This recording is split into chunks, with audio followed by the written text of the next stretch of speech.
এগুলো সব ভিডিও করেন আসতে আমাকে খাওয়া করুন আমাকে নিন আরে এটা আমি বাড়ি চলে যাই আস্তে আস্তে করে আস্তানা ঢুকিয়ে দিয়েছি আমাদের আমার মনে করুন স্যার এনে তো বন্ধ করে দেওয়া যায় না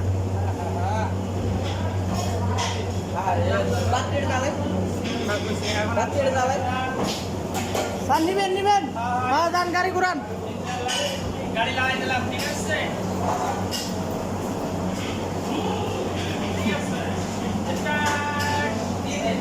গাড়ি বাজাই দিছেন কে